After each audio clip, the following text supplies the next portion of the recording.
오전에 하나님께서 주시는 말씀은 누가복음입니다. 누가복음 21장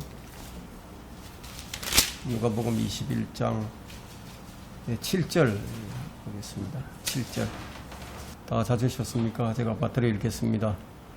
그들이 주께 물어 말씀드리기를 선생님, 그러면 언제 이런 일이 있겠으며 이런 일이 일어날 때 어떤 표적이 있겠나이까? 라고 하더라. 오늘 설교 제목은 주여 마지막 때에 어떤 표적이 있겠나이까? 주여 마지막 때에 어떤 표적이 있겠나이까?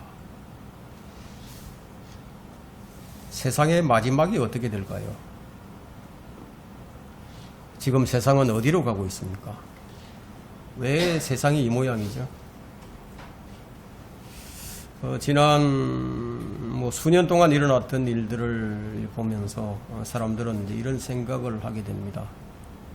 그러나 주님을 믿는 사람들은 이런 세상의 여러 가지 징조들을 보면서 주님이 이제 곧 오시겠구나. 이제 깨어서 주님을 맞이할 준비를 해야지, 이런 생각을 이제 하게 됩니다.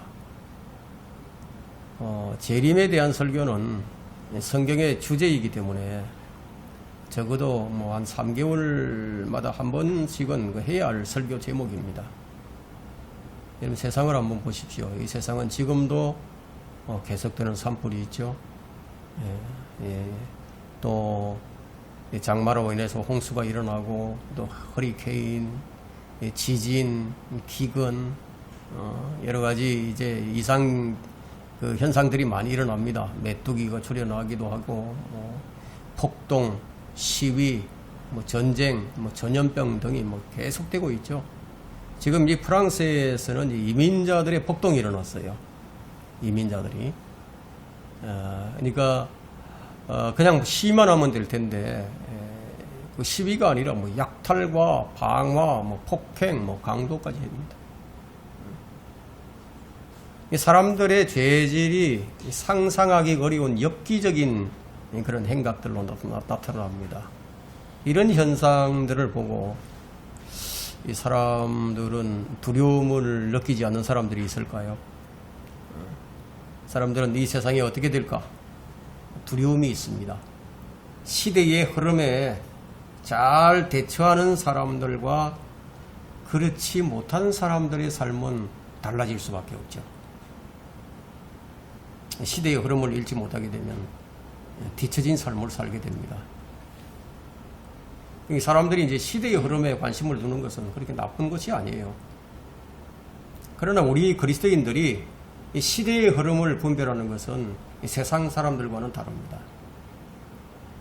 우리가 시대를 분별하는 것은요, 주님을 맞이할 준비를 잘하기 위함이에요.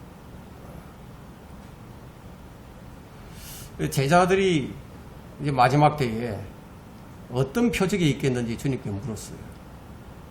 그래서 주님께서 이제 몇 가지 이제 표적들을 이제 말씀해 주셨죠. 그게 이제 첫째 뭐냐 하면, 내가 그리스도라.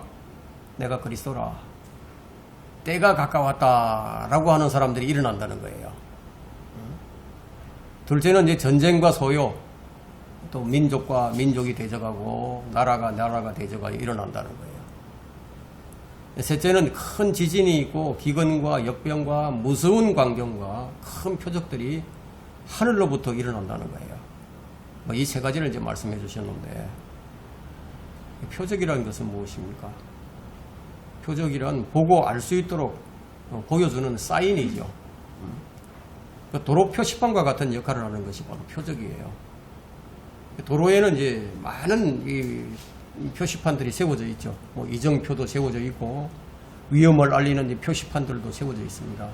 조금만 더 가면 어디에서 뭐가 나온다, 급 경사를 만날 것이다, 급 커브가 나온다, 등등 이제 많이 나와 있죠. 만일 이제 도로 표시판을 무시를 하고 질주를 하게 되면 어떻게 됩니까? 엉뚱한 곳으로 가게 되고 위험에 빠질 수 있죠. 그러니까 표적을 보여주는 것은 표적을 보고 미리 알고 대비하라는 신호나 마찬가지예요. 그래서 주님께서 마지막 때 표적들을 말씀해 주신 것이에요. 먼저 우리가 알 것은 마지막 때란 어느 때를 가리키는가를 알아야 됩니다. 성경에는 이제 다양한 날들이 나와요. 다양한 날들이. 하나님의 날이 있죠. 주의 날이 있죠. 그리스도의 날이 있죠. 멸망의 날이 있죠. 마지막 날들이 있죠. 그러면 이 본문이 지금 말하고 있는 이 마지막 때는 언제를 말하는 것인가? 성경에서 확인을 해본다면 요한 1서 2장 18절에서 확인을 할 수가 있습니다. 요한 1서 2장 18절 말씀은 어린 자녀들아 이것이 마지막 때라고 했습니다. 이것이 마지막 때라. 무엇인가? 적그리스도가 올 것이라고 너희가 들었던 대로 지금 많은 적그리스도가 일어났으니 이로써 우리가 마지막 때인 줄 아노니라 했습니다. 적그리스도가 많이 일어났다. 성경은 적그리스도가 많이 일어날 때를 가리켜서 마지막 때라고 말씀합니다. 이것으로 우리가 마지막 때인 줄 안다고 했죠. 로마서 13장 11절을 보면요.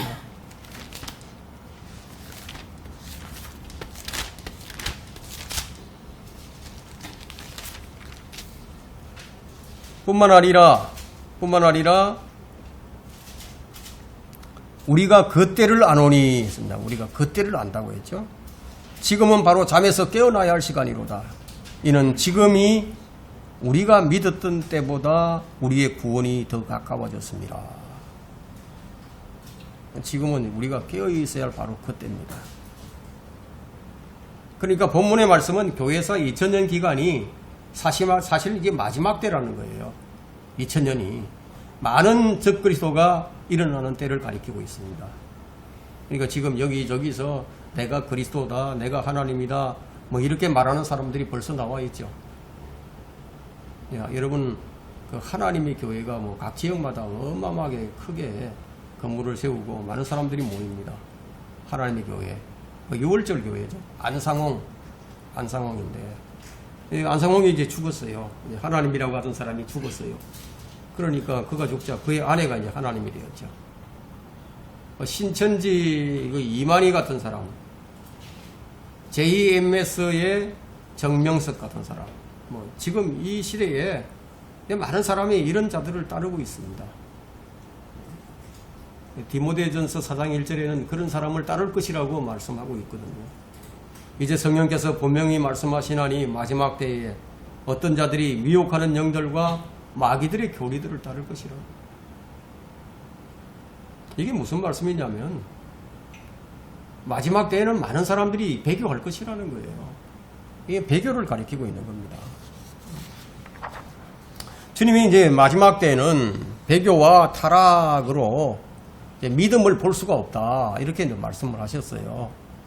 누가복음 18장 8절에서 그러나 인자가 올 때 그가 세상에서 믿음을 찾아볼 수 있겠느냐. 이 말씀은 믿음을 찾아볼 수 없다는 얘기예요. 참 믿음을 가진 자가 없다는 얘기죠. 지금 어떤 사람들은 복음이 확산이 되고 있다. 전 세계가 지금 복음화될 것이다. 누룩이 온 반죽을 부풀게 하듯이 전 세계가 복음으로 가득 차게 될 것이다. 이런 말들을 하는데 이게 모두 이 말씀을 보게 되면 헛소리에 불과한 거죠. 뭐 이런 일들은 절대 일어나지 않아요. 어느 시대나 다 배교로 끝이 났습니다. 심지어 주님께서 앞으로 통치하실 천년왕국의 끝도 역시 마찬가지로 반역으로 끝이 나버립니다. 성경은 이 마지막 때에는 모두 배교가 만연하고 불의로 점철될 것임을 말씀하고 있습니다. 여러분 디모데후서 3장 1절 한번 보세요. 또 이것을 알라고 얘기하고 있죠. 이거 알라. 그리스도인들은 알아야 할 것이 뭐냐 이거예요. 디모데후서 3장 1절에 마지막 때가 어떤지 알아야 됩니다. 또 이것을 알라. 마지막 날들에 아주 어려운 때가 오리라. 아주 어려운 때가 오리라. 이 교회사 기간 2000년 동안에 여러분 복음화가 전 나라가 복음화된 나라가 어디 있는지 한번 보세요. 한 나라도 없어요. 어떤 나라도 어떤 나라도 전체가 복음화된 나라가 없어요. 그럼 성경을 통해서 우리는 이 마지막 때가 주님이 오심과 관련된 것임을 알 수가 있습니다. 마지막 때가. 그러니까 베드로전서 1장 5절을 한번 보세요. 성경은 여기저기에서 이제 마지막 때를 많이 가리키고 있는데 베드로전서 1장 5절을 보게 되면 너희는 마지막 때에 나타내려고 예비하신 구원을 얻기 위하여 믿음으로 말미암아 하나님의 능력으로 보호받고 있느니라. 우리 믿는 자들은 지금 이렇게 보호를 받고 있습니다. 자, 이 구절이 말하는 마지막 때는 주님의 재림이에요. 재림. 우리에게는 공중 재림을 말하고 있죠. 어찌되었든 성경이 말하는 이 마지막 때, 마지막 날들은 주님의 오심과 연관이 있다는 거예요. 그럼 주님의 오심이 초림과 재림 두 번이죠. 두 번이단 말이에요. 그러니까 초림과 재림 모두 마지막 때예요. 주님의 오심과 연관이 있으니까. 왜 그렇게 주님의 오심과 연관이 있느냐 하면은 주님이 오심으로 인해서 하나님의 경륜이, 세대의 경륜이 바뀌어버립니다. 주님의 초림으로 인해서 구약과 율법이 끝이 났죠. 그러면 주님이 이제 공중재림으로 하신다. 그러면 교회 시대가 끝이 난다. 이게. 그럼 주님이 지상재림을 하게 되면은 대환란 시대가 끝이 난다. 이게. 주님과 오심과 연관이 있죠. 성경은 주님이 오실 그 전을 마지막 때, 마지막 날들이라고 말씀을 합니다. 이 마지막 날에 관해서 한 군데만 더 찾아보겠습니다. 히브리서 1장 2절 한번 보세요. 히브리서 1장 2절에 보십시오. 이 마지막 날들에 그의 아들을 통하여 우리에게 말씀하셨으니, 이건 초림이죠. 초림 때 오셔서 주님께서 초림 때 구원을 선포하셨죠. 이는 이 아들을 만물의 상속자로 세우시고 또 그를 통하여 그분께서 세상을 지으셨느니라. 그러니까 주님이 초림하셔서 주님 다시 오실 때까지가 사실은 이 마지막 날들이에요. 베드로전서 1장 20절은 초림 때를 마지막 때라고 말씀하고 있습니다. 1장 20절에는 베드로전서 1장 20절에는 그는 실로 세상의 기초가 놓이기 이전에 미리 정해지셨으나, 그래 미리 정해지신 분은 누구예요? 예수 그리스도죠. 우리가 구원받을지 안 받을지 그때 정해진 게 아니라는 거예요. 그는 실로 세상의 기초가 놓이기 이전에 미리 정해지셨으나 너희를 위하여 이 마지막 때에 나타나셨으며, 마지막 때. 성경은 마지막 때를 주님이 오심과 연관을 짓고 있습니다. 이제 곧 주님이 오실 거예요. 그러면 그 표적들이 보일 텐데 주님께서 하신 말씀이 너희는 미혹되지 않도록 주의하라고 말씀하셨어요. 미혹되지 않도록. 그러니까 얼마나 많은 미혹이 있는지 보세요. 그러면 이스라엘의 마지막 때는 언제예요? 이스라엘의 마지막 때는 대환란입니다. 대환란 때가 이스라엘의 마지막 때입니다. 다니엘의 70째 주, 예레미야가 말하는 야곱의 고난의 때, 이제 마지막 한 주가 남았죠. 한 주가 7년이에요. 그러면 신약 교회에 우리들의 마지막 때는 언제인가? 그럼 우리들의 마지막 때는 우리가 휴거되는 날이에요. 그럼 그리스도 안에서 죽은 자들이 부활하는 날이죠.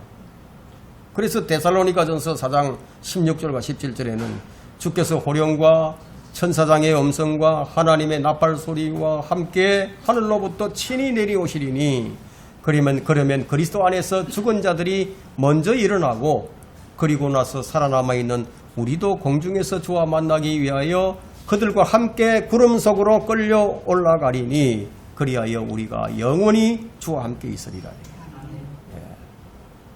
이게 우리에게 가장 큰 소망입니다. 우리의 마지막 날은 우리가 휴거되는 날이에요. 그럼 어떤 자들이 휴거를 됩니까?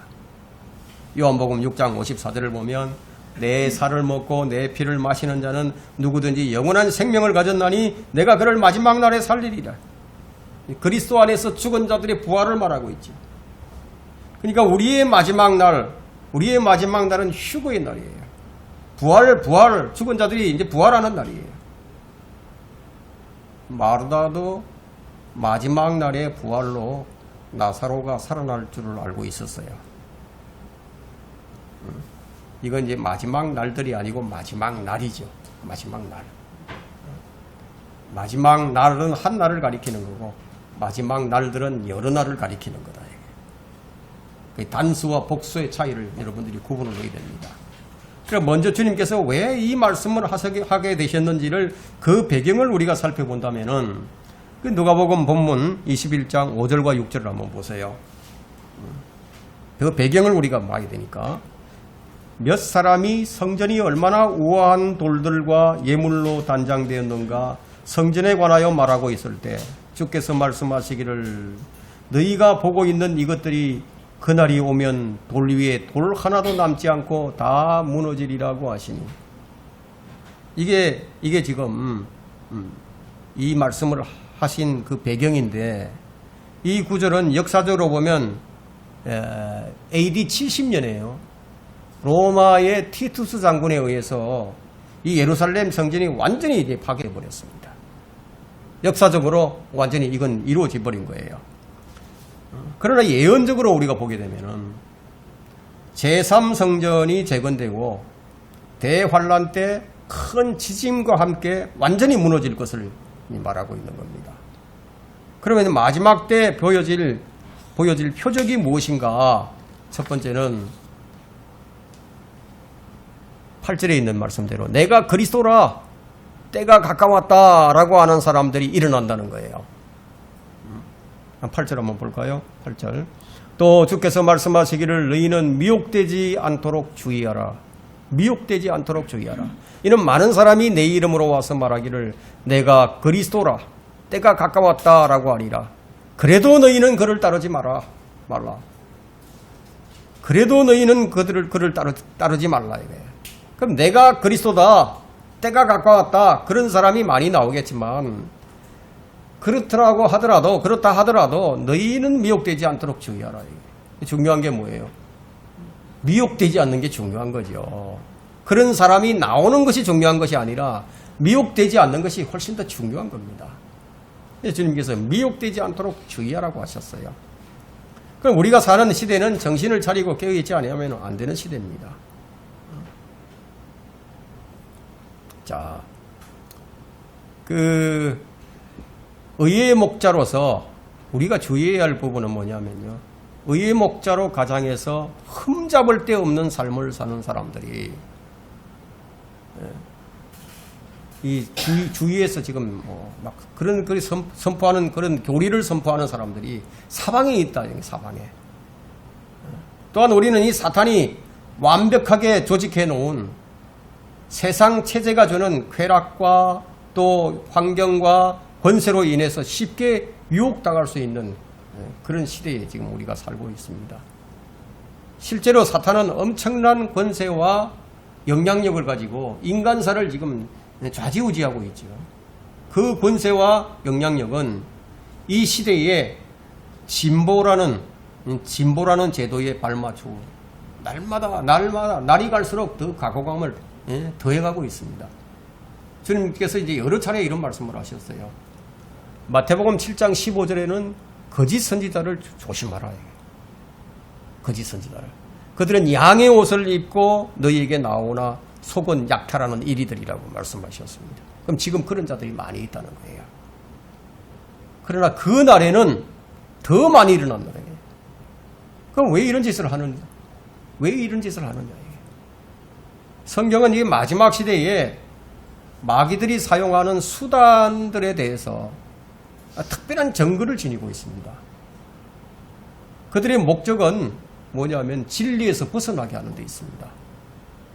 종교라는 껍데기를 가지고 그들의 거짓을 덮어서 감싸고요. 또 온갖 수단을 동원해서 그들이 진리인 것처럼 보이게 하는 데 있습니다. 진리인 것처럼 보인다.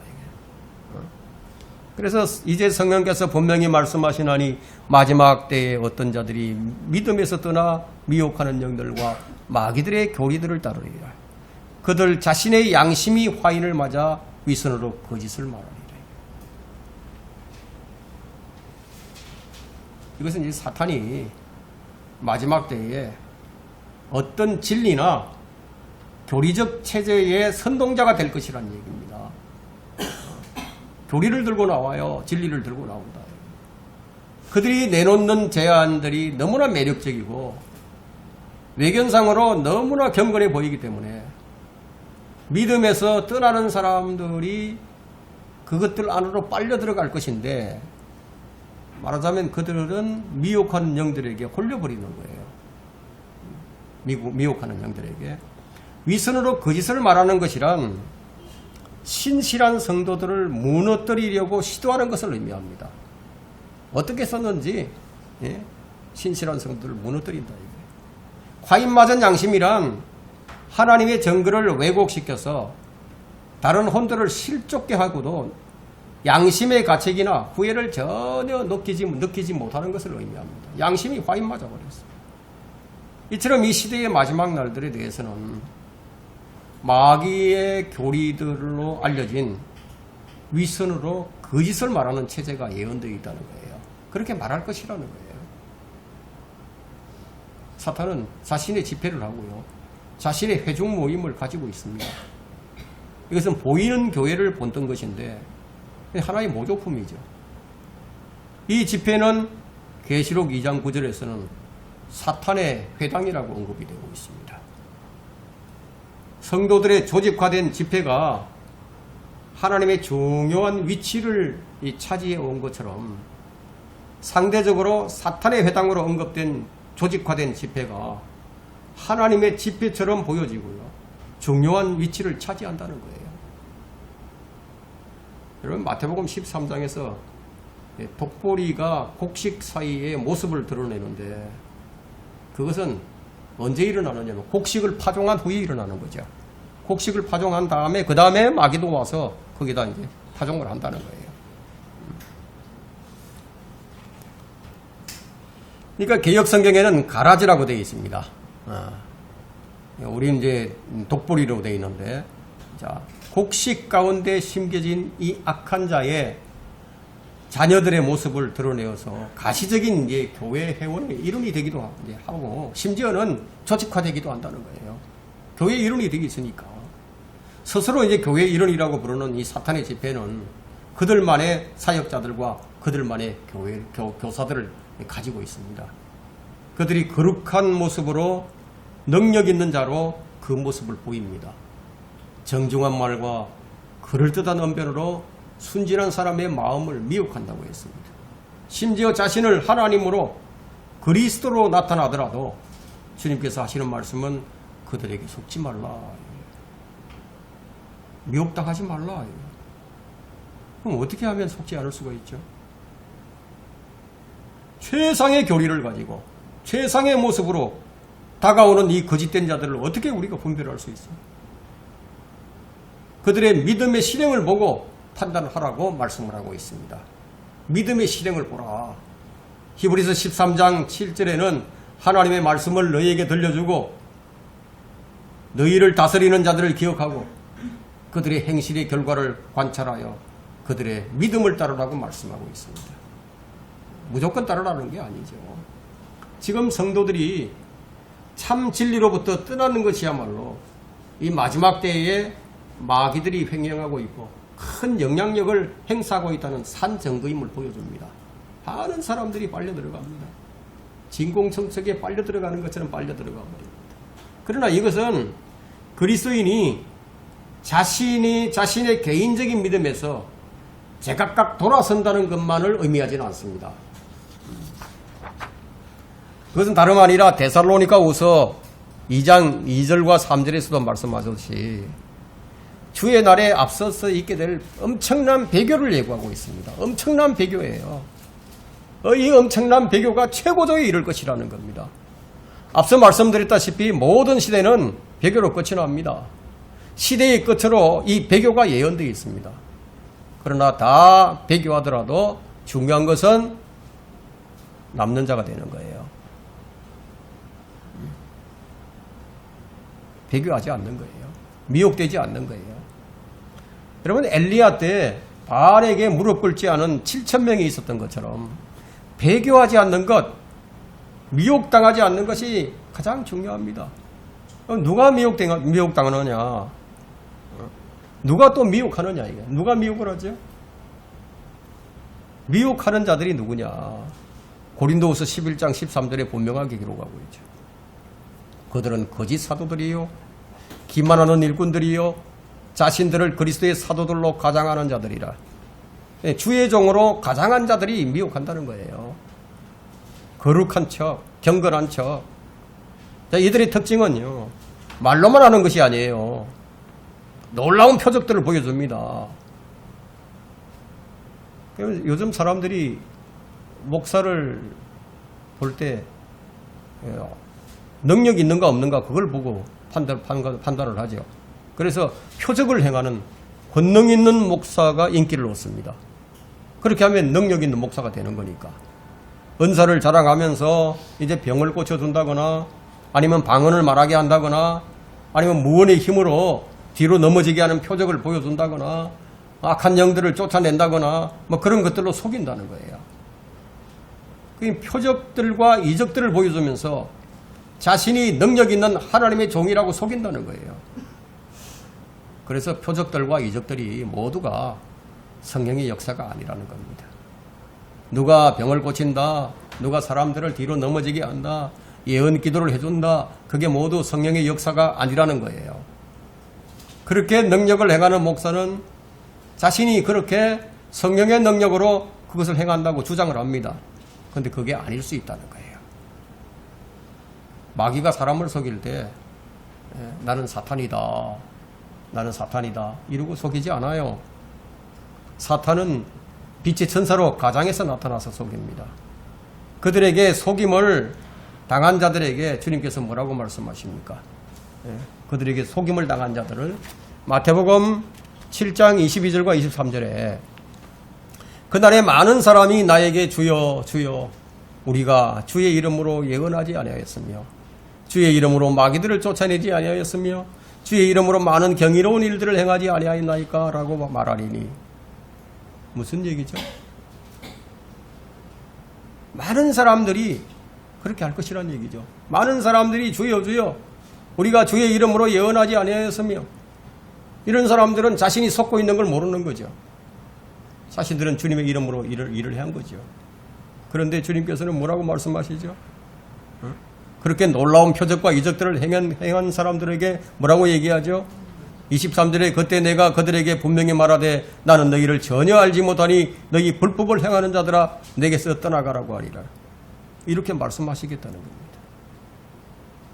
마가복음 13장 22절에도 거짓 그리스도들과 거짓 선지자들이 일어나서 할 수만 있다면 택함 받은 사람들까지도 미혹하려고 표적들과 이적들을 보여주리라. 표적과 이적들을 보여줍니다. 그날에 일어날 수 있는 표적 가운데 하나가 오늘 본문에서 많은 적 그리스도의 출현이다 이거예요. 많은 그리스도가 올 것이라고 말씀하셨죠. 내가 그리스도라, 내가 그리스도라.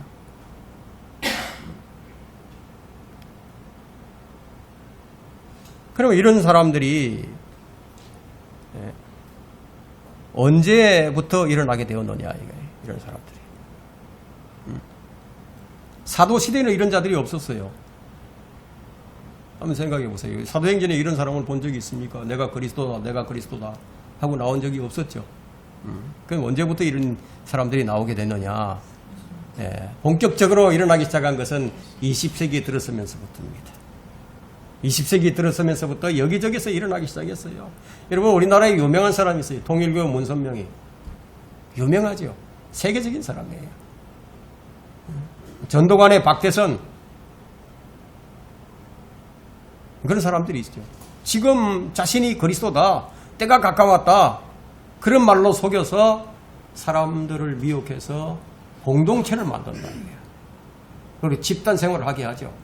그러면서 온갖 불법을 저지릅니다. 주님은 이런 표적들이 있더라도 그들을 따르지 말라고 말씀하고 계십니다. 그런데 많은 사람들이 그들을 따를 것이라고 성경이 말하고 있어요. 많은 사람들이. 주님은 그들을 따르지 말라, 그들에게 미혹당하지 말라고 하는데 성경은 예언하기를 많은 사람들이 그들을 따를 것이다. 사람들이 진리를 떠나서 진리 유사한 것에 빠지는 사람들이 많아지는 것이 주님께서 말씀하신 마지막 때의 표적이에요. 궁금해하는 사람들의 속성은요, 속아 넘어가기 쉬운 속성이죠. 사람들은 잘 속아 넘어갑니다. 마귀가 그것을 이용을 합니다. 때가 가까웠다. 그때가 언제냐? 그게 참 궁금해요. 그때가 언제일까? 궁금하죠? 그래서 많은 사람이 재림의 날짜를 알기 위해서 도전을 했습니다. 연구도 하고 발표도 합니다. 지금까지 맞춘 적이 한 사람도 없어요. 맞춘 적이 없어요. 만약에 그걸 알았다면 성경이 틀린 것이 됩니다. 그 날과 그 시간에 관해서는 아무도 모르나니 심지어 하늘의 천사들도 모르고 오직 나의 아버지만 아시느니라. 아무도 모른다. 근데 아무도 모르는 것을 내가 안다고 나서면 그건 가짜죠. 그럼 이 성경을 알면은 안 속아 넘어가겠지만 이 성경을 모르면 넘어간다는 거예요. 주님은 그건 너희가 알 바 아니라고 말씀하셨지만 그런데도 사람들은 궁금하니까 알려고 한다는 거예요. 왜 참지를 못해요. 궁금증을 참지 못하기 때문에. 사람의 궁금증을 이용하는 것이 마귀의 전략입니다. 처음에는 마귀는 사람들이 재림을 이제 믿지 못하게 하지만 만약 그것이 실패를 하게 된다면 그 다음에 이제 재림의 날짜를 알 수 있는 것처럼 자꾸 부추기고 그렇게 속인다는 거예요. 그래서 이단들이 재림의 날짜를 말하면서 시간을 말해요. 시간까지. 이게 이단의 특징입니다. 주님은 그 때와 시기는 아무도 모른다고 말씀하셨지만 마귀는 알 수 있는 것으로 속이는 거예요. 우리가 알 수 있는 것은 무엇입니까? 우리가 알 수 있는 것은 그 날과 그 시간이 아니라 우리가 알아야 하는 것은 시대의 징조입니다. 시대의 징조. 주님은 너희가 하늘의 현상은 분별할 줄 알면서 시대의 표적들을 분별할지를 모르느냐 책망을 하셨습니다. 우리는 징조를 보고 마지막이 가까운 것을 알아야 합니다. 그래야만 주님을 맞이할 준비를 더 열심히 하게 되는 거예요. 우리는 주님이 오실 때 부끄러움을 당하는 자들이 아무도 없어야 합니다. 두 번째 표적은 전쟁과 소요가 일어날 것이지만 당장은 끝이 아니라고 했습니다. 당장은 끝이 아니다. 9절에 보니까 말씀하고 있죠. 이런 일이 반드시 먼저 일어나겠지만 당장은 끝이 아니니라고 하시니라. 자, 우리 그리스도인들이 시대의 흐름을 분별하는 것은 세상 사람들하고는 달라요. 우리가 시대를 분별하는 것은 주님을 맞이할 준비를 하기 위해서죠. 그러함에도 불구하고 시대의 표적들을 분별하지 못하는 바리새인들과 사두개인들과 같은 자들이 있었습니다. 그들은 표적을 보고도 그 표적을 보지 못했어요. 엉뚱한 것만 봐요. 사람들은 중요한 것은 빠뜨리고 늘 엉뚱한 것만 붙잡고 늘어집니다. 오늘 이 말씀을 듣는 분들은 이 설교를 통해서 마지막 시대의 징조들을 보면서 자신의 믿음을 더 견고하게 세워야 한다는 거예요. 참 궁금한 건 참기가 어렵죠. 근데 여러분 궁금한 건 나쁜 거 아니에요. 왕국을 기다리던 제자들이 이 마지막 때가 너무 궁금했었던 거예요. 궁금한 것을 참을 수가 없었어요. 그래서 마가복음 13장 4절에 제자들이 뭐라고 얘기하죠? 우리에게 말씀하여 주소서 언제 이런 일들이 있겠으며 이 모든 일이 이루어질 때 어떤 표적이 있겠나이까? 너무 궁금하니까. 예수님께서 성천하시기 바로 직전에도 또 질문하는 거예요. 너무 궁금하니까. 모든 시대에는 그 시대를 특징짓는 표적들이 있습니다. 성도들은 시대의 표적들을 보고 성경이 말하는 때를 가늠할 수 있어야 됩니다.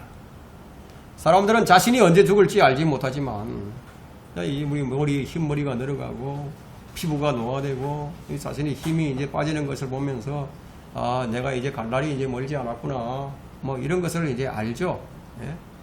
허리도 아프고요. 시력도 나빠지고 몸이 말을 잘 듣지 않아요.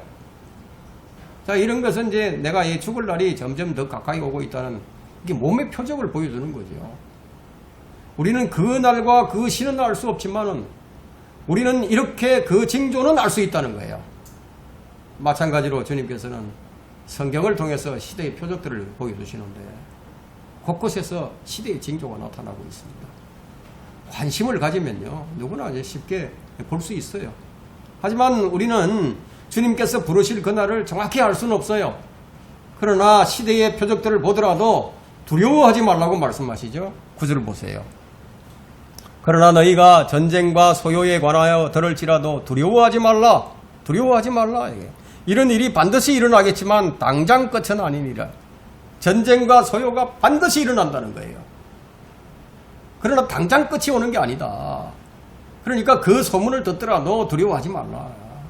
이와 동일한 말씀이 마태복음 24장 6절과 7절에도 나와 있습니다. 그런데 이런 표적들이 고통의 시작에 불과하다고 말씀하고 있어요. 이 부분에 대한 신학적인 교리가 몇 가지가 있습니다. 교회가 대환란 이전에 휴거된다.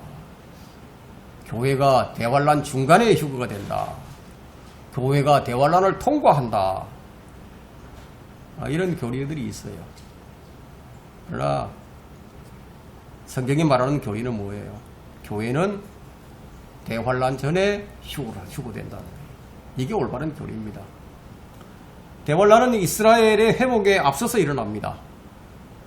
이런 일이 일어나지 않고서는 이스라엘 회복이 없어요. 이스라엘의 회복이 오기 전에 전쟁과 소요가 일어난다. 민족과 민족이 대적을 하게 되고 나라가 나라를 대적하여 일어난다는 거예요. 이건 꼭 실제 전쟁만을 말하지 않아요.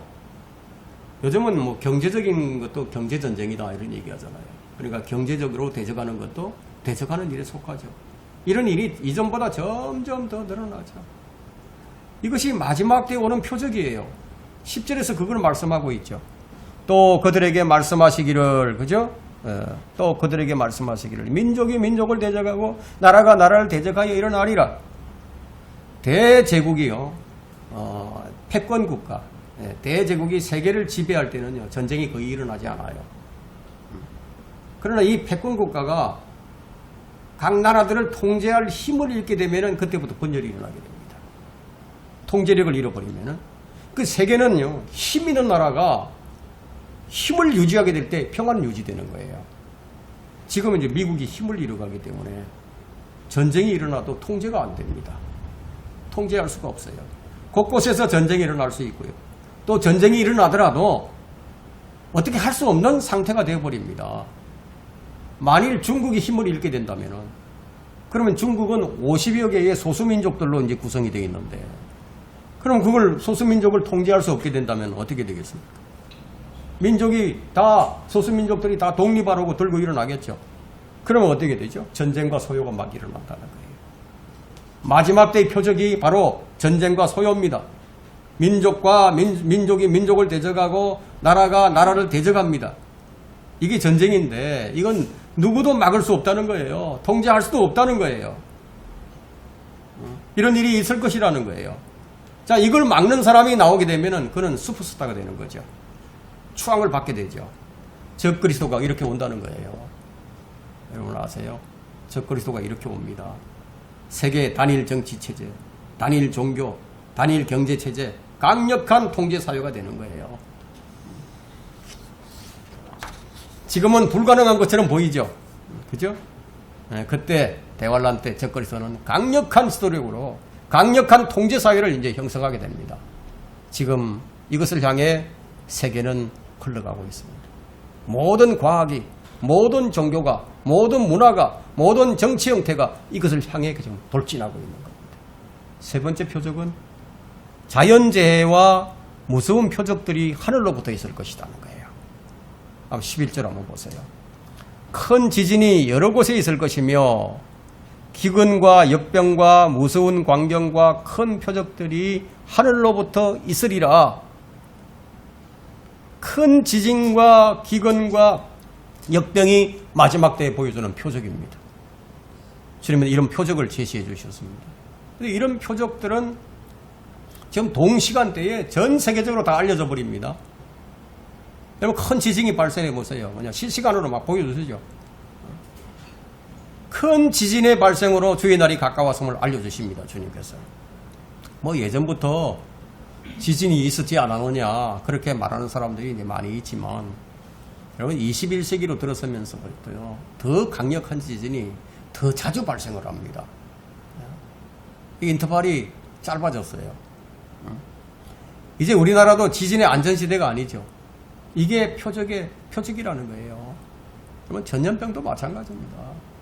여러분 1918년에 있었던 스페인 독감, 이 스페인 독감이 불과 몇 개월 사이에 막 2천만 명이 사망을 해버렸습니다. 전염병은 끊이지 않고 계속 되어 왔죠. 여러분 우리가 3년 전에 경험했던 2019년에 시작된 이제 코비드-19 지금 현재까지도 계속되고 있죠. 코로나19로 전 세계가 통제되었어요. 그리고 그 후유증으로 전 세계가 지금 어떻게 들어갔죠? 경제 대공황으로 들어가 버렸습니다. 돈을 너무너무 많이 풀어버렸죠. 그러니까 경제 대공황이 되고 인플레이가 막 생긴 거예요. 이제 더 이상 전염병이 없을 것이라고 아무도 말을 못합니다. 전염병을 통제할 수 있다 아무도 말을 못합니다. 현대의학이 전염병을 극복하지 못하는 것이 이미 밝혀져 버렸습니다. 그러면 언제든지 역병이 일어날 수 있고 더 큰 규모로 일어날 수 있다는 얘기예요. 그럼 이런 말을 하더라도 이제 인정할 수밖에 없는 상황이 되어버렸습니다. 전염병은 마지막의 표적이에요. 성경이 말씀하시는 대로 역병이 더 많이 발생할 것이라는 거예요. 기근 역시 마찬가지입니다. 기근도 마지막 때 표적이에요. 가장 많이 관심을 가지는 뉴스가 뭐죠? 기후변화죠. 전염병이죠. 전쟁이죠. 기근이죠. 여러분 곡물값이 오릅니다. 모든 공산품 값이 천정부지로 올라가는 이 초인플레 현상을 전 세계가 동시에 지금 보여주고 있습니다. 많은 나라가 지금 기근을 겪고 있죠. 만일 곡물 수출을 각 나라가 다 통제를 하게 되면요. 그러면 난리가 나겠죠. 전 세계가. 지금도 많은 나라가 식량 부족으로 큰 어려움을 겪고 있습니다. 그러니까 대환란 때는 온종일 일을 해도 하루 식량을 사기 어려운 그런 시대가 온다는 거예요. 그럼 성경이 그것을 예견하고 있습니다. 우리는 이런 것으로 주의 날이 가까웠다는 것을 알 수 있습니다. 그런데 땅에만 이런 표적이 있는 게 아니라는 거예요. 하늘에도 표적들이 나타나는 겁니다. 그 표적들이 무서운 광경으로, 여러분 무서운 광경이에요. 여러분 하늘에 이상한 현상이 나타나면 여러분 두려운 생각이 들어요. 갑자기 달이 엄청나게 크게 보이면서 붉게 물들어 보세요. 사람들이 어떤 생각을 갖겠습니까? 예? 무서운 광경이라고 얘기하고 있죠. 그럼 무서운 광경이라고, 하늘에 무서운 광경이면 모든 사람이 다 본다는 거예요. 요한계시록 6장 12절에서 14절, 여기에서 우리는 그 광경을 읽을 수가 있습니다. 또 내가 보니 어린 양이 6째 봉인을 여실 때 보라 큰 지진이 나며 큰 지진이 나요. 해가 머리털로 짠 청같이 검어지고 달은 피처럼 되었으며 하늘의 별들이 마치 무화과나무가 강한 바람에 흔들려 서리건 무화과가 떨어지듯이 땅에 떨어지며 하늘은 두루마리같이 말려서 썰려가고 모든 산과 섬도 각기 제자리에서 옮겨졌으니, 여러분 이런 광경을 보고 두려워하지 않는 사람이 어디 있겠습니까? 무서운 광경이다. 사람들이 땅에서뿐만 아니라 하늘에서도 많은 표적들을 보게 될 것인데, 계시록을 쭉 펼쳐두고 그것을 읽고 그것을 깨닫지 않게 되면은 그런 현상을 이해하거나 뭐 설명할 수가 없게 되죠. 우리는 이것을 보고 그걸 깨달으니까 이런 것을 설명합니다. 대부분이 신학자들이요, 계시록에 기록된 하늘의 표적들이 그냥 상징과 비유라고 규정을 합니다. 상징과 비유다. 실제로 이런 일이 일어나지 않는다고 말을 하지만, 이제 그들이 대활라로 들어가서 실제로 하늘과 땅에서 일어나는 무서운 광경을 보게 될 겁니다. 그들은 그때도 이런 말을 할 수 있을까요? 그때는 이런 말을 할 수 없다는 거예요. 몸소 경험하게 됩니다. 사람들이 아무리 그것이 사실이 아니라고 불신을 해도 성경은 역사적 사실이고 성취될 예언입니다. 사람들이 다 안 믿어도, 다 안 믿는다고 할지라도 하늘과 땅의 크고 무서운 광경이 큰 표적으로 제시되게 됩니다. 이게 주의 위대하고 두려운 날이라고 성경은 표현합니다. 주님은 재림하시기 전에 하늘과 땅에서 누구나 알 수 있는 표적들을 보여주십니다. 요엘 2장 30절과 31절을 한번 보겠습니다. 요엘서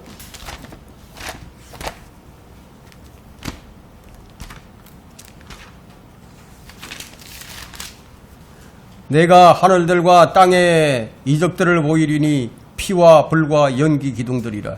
주의 위대하고 두려운 날이 오기 전에, 주의 위대하고 두려운 날이 오기 전에 해가 흑암으로 달이 피로 변하리라.'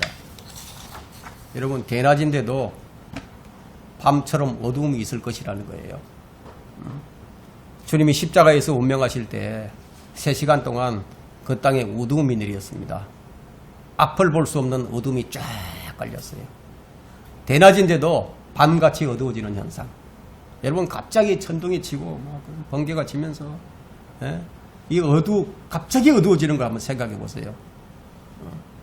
그럼 해가 변하죠. 해가 변하고 어둠이 되고, 밤에는 흰 달이 변해가지고 핏빛과 붉은 달로 변한다면 생각해 보세요. 저절로 두려움이 무서워합니다. 자동차를 타고 가던 사람들이 갑자기 어두워져가지고 대낮인데 헤드라이트를 켜지 않으면 갈 수 없는 상황. 이런 현상을 천문학자들 설명할 수 없어요. 근데 주님께서 이걸 뭐라고 말씀하시죠? 이게 당장은 끝이 아니다 말씀하신다는 거예요. 당장은 끝이 아니다. 진짜 믿음이 있는 사람이라면 그걸 보고서 야, 이제 주님께서 곧 나를 부르시겠구나, 그런 생각이 들겠죠. 그러면 믿음이 없는 사람들은 이 무서운 광야를 보고 얼마나 두렵겠습니까? 이런 것들이 주님이 주시는 마지막 때의 표적이다. 이걸 보고 깨달으라는 거예요. 깨달아라. 그 마지막 표적이 어떤 두려움으로 오는지 우리가 한번 살펴보겠습니다. 이사야 13장 펼쳐보세요.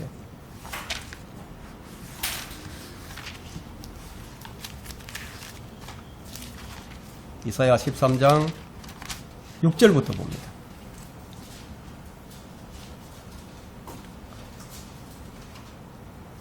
6절부터 10절까지 보겠습니다. 너희는 울부짖을지니 이는 주의 날이 가까웠음이라. 그것이 전능하신 분께로부터 멸망으로 오리라. 그러므로 모든 손들이 맥이 빠지고 모든 사람의 마음이 녹을 것이며, 또 그들은 무서워할 것이요, 무서워한다고 했죠.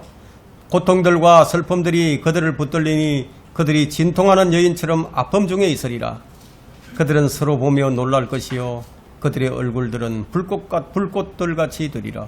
보라, 주의 날이 오나니 즉 진노와 맹렬한 분노와 더불어 잔인함이 그 땅을 황폐케 하며, 또 그가 거기에서 나온 죄인들을 멸하리라.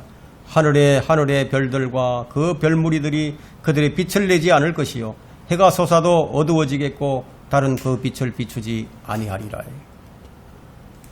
굉장히 놀라운 일이죠. 여러분, 성경을 아는 사람만이 이걸 이해할 수 있다는 거예요. 이게 바로 무서운 광경과 큰 표적들이 하늘로부터 있을 것이라는 이 11절의 말씀이에요. 얼마나 무서웠으면 성경은 무서운 광경과 하늘로부터의 큰 표적이라고 말씀을 하고 있겠습니까? 모든 사람이 볼 수 있도록 이런 표적을 보여주심에도 불구하고 믿지 않으면 어떻게 될까요? 그게 멸망이라는 거예요. 지금 이런 표적들이 하나둘씩 이제 보이기 시작했습니다. 지금 믿지 않으면은 대환으로 들어가서 이런 온갖 재앙들을 다 통과해야 된다는 거예요. 이제 곧 하늘에서 하나님의 나팔 소리가 날 겁니다. 주님이 오십니다. 이리 올라오라. 말씀을 정리하겠습니다. 왜 표적들을 보여주십니까? 왜 우리에게 표적들을 보여주십니까? 우리에게 그리스도의 심판석을 잘 준비하라고 보여주십니다. 우리는 가장 앞서가는 미국을 이스라엘과 함께 표적으로 봐야 됩니다. 미국에서 어떤 일이 일어나는가, 이스라엘에서 어떤 일이 일어나는가, 이걸 봐야 돼요. 미국에는 지금 LGBTQ 동성연애, 이스라엘이 동성연애 1위 국가입니다. 이런 표적들을 우리가 봐야 된다. 이건 마지막 날들의 표적 중에서 가장 뚜렷하게 보이는 것이 바로 이스라엘의 민족의 부흥과 미국이다. 미국. 우리가 미국의 현상을 봐야 된다. 이스라엘 현상을 봐야 된다. 미국이 세계 표준이기 때문에 그래요. 롯의 날들 중에서 가장 큰 특징이 동성연애였어요. 노아의 날과 롯의 날의 가장 큰 특징이 뭐예요? 하나님의 창조 질서를 파괴하는 거였습니다. 이 심판들의 주된 원인은 둘 다 똑같이 하나님께서 정하신 창조 질서를 벗어난 성적 타락이 그 원인이었습니다. 미국은 동성연애를 합법화하고 있죠. 미국에서는 백악관에서 그 일을 추진하고 있습니다. 각 나라는 이것을 따라합니다. 죄를 합법화하는 것이 시대의 특징이에요. 간음이 죄라는 건 누가 다 알아요. 다 압니다. 근데 간음을 합법화한다. 얼마나 미친 교회들이 많은지 한번 보세요. 동성연애를 찬성하는 교회들이 넘쳐난다는 거예요. 죄와 불법에 대한 기준이 없어져 버렸습니다. 그것은 뭘 의미하고 있죠? 성경이 없어졌다는 거죠. 주님께서 마지막 날들을 사는 우리에게 이런 표적들을 보여주고 계십니다. 이런 표적들이 점점 더 농도가 짙어지면서 우리는 주님께서 곧 오실 것이라는 기대감이 우리는 커진다. 이런 표적들을 사람들이 모르니까 하나님께서 초자연적인 표적들을 보여주시는 거예요. 그걸 보고 깨달으라 이거야. 그것이 지진과 기근과 역병과 전쟁이라는 거예요. 우리는 이런 표적들을 통해서도 주의 오심을 알 수가 있습니다. 우리는 이런 표적들을 보면서 우리는 신부죠. 주님의 신부예요. 우리는 주님의 신부로서 신랑 되신 주님을 맞이할 준비로 깨어있는 성도들이 되셔야 할 것입니다.